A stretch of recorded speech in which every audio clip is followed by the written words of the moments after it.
ప్రభువైన యేసుక్రీస్తు నామమున మీ అందరికీ శుభములు, నా వందనములు.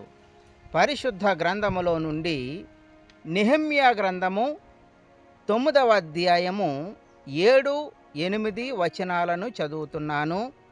దేవా యెహోవా అబ్రామును ఏర్పరచుకొని కల్దీయుల ఊరు అను స్థలము నుండి యువతలకు అతని రప్పించి అతనికి అబ్రహామను పేరు పెట్టిన వాడవు నీవే.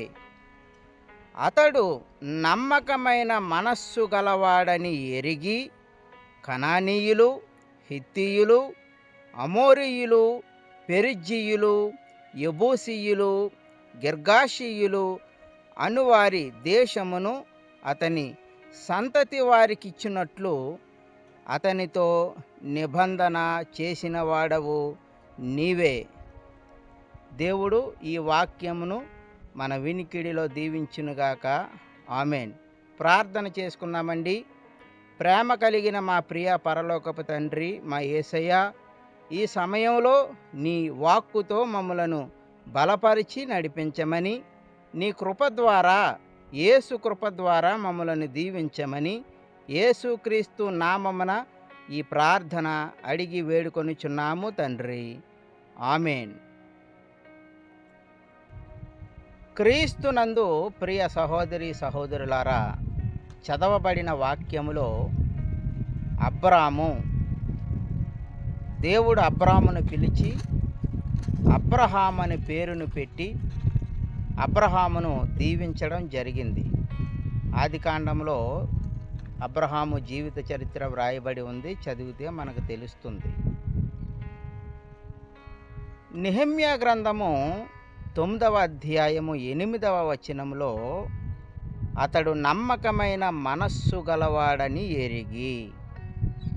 అబ్రహాము నమ్మకమైన మనస్సు గలవాడు. నమ్మకమైన మనస్సును గూర్చి 4 విషయాలు మనం ధ్యానిద్దాం. మొదటిగా అవగాహన. అబ్రహాము దేవునిని గూర్చి అవగాహన కలిగి ఉన్నారు. నేను సర్వశక్తిగల దేవుడను, సర్వ సృష్టిని సృజించిన వారు, దేవుడు బలవంతుడు, దేవుడు చెప్పిన ఏ మాట అయినా నెరవేరుతుంది అని దేవునిని తెలుసుకొన్నారు అబ్రహాము. దేవునిని గూర్చి అవగాహన కలిగి దేవునిని గూర్చి తెలుసుకొన్నారు అబ్రహాము. రెండవదిగా అబ్రహాము దేవునిని గూర్చి జ్ఞాపక శక్తిని కలిగి ఉన్నారు. దేవుని నామమున ప్రార్థించారు అబ్రహాము. దేవునిని జ్ఞాపకము చేసుకొనడం, దేవునిని ధ్యానించడం, దేవునిని స్తుతించడం, దేవుని గూర్చి జ్ఞాపక శక్తిని కలిగి ఉన్నారు అబ్రహాము. దేవునిని మరిచిపోలేదు. దేవునిని ఎల్లప్పుడూ జ్ఞాపకాలలో ఉంచుకుంటూ తన జీవితాన్ని ముందుకు నడిపించుకున్నారు అబ్రహాము.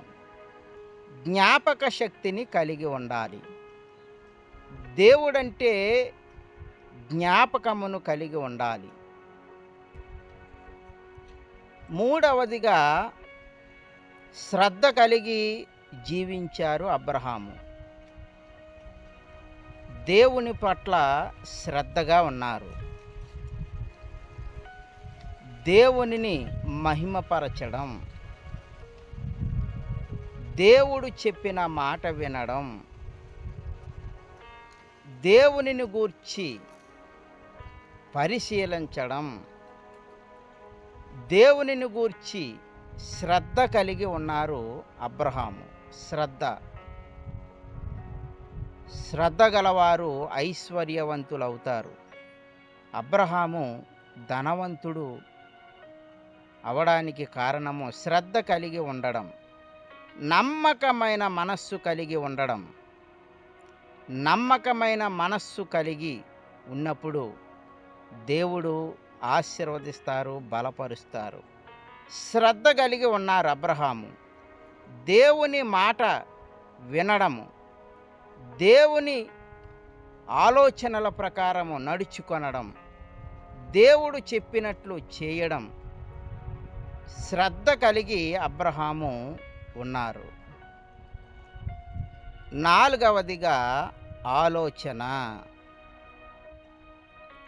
దేవునిని గూర్చి ఆలోచించడం, దేవుని నామమును స్మరించడం, దేవునిని ధ్యానించడం, దేవుని కొరకు ఎదురు చూడటం, దేవునితో స్నేహంగా ఉండటం, ఈ పనులన్నీ అబ్రహాము చేయడం జరిగింది.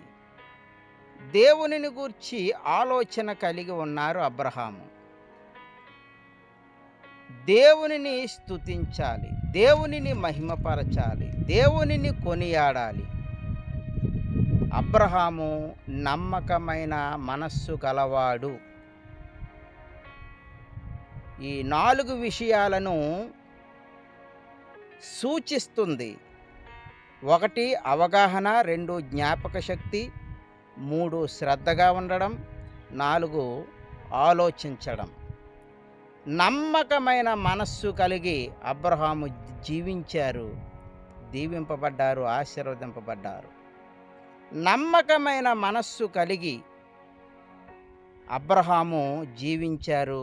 దేవుడంటే అవగాహన కలిగి, దేవునిని జ్ఞాపకం చేసుకుంటూ, దేవుని పట్ల శ్రద్ధగా ఉంటూ, దేవునిని గురించి ఆలోచిస్తూ ఉన్న అబ్రహాముని దేవుడు దీవించారు. అబ్రహామునకు దేవుడే నమ్మకమైన మనస్సును అనుగ్రహించి దీవించారు. అద్భుతమైన దేవుడు మన దేవుడు.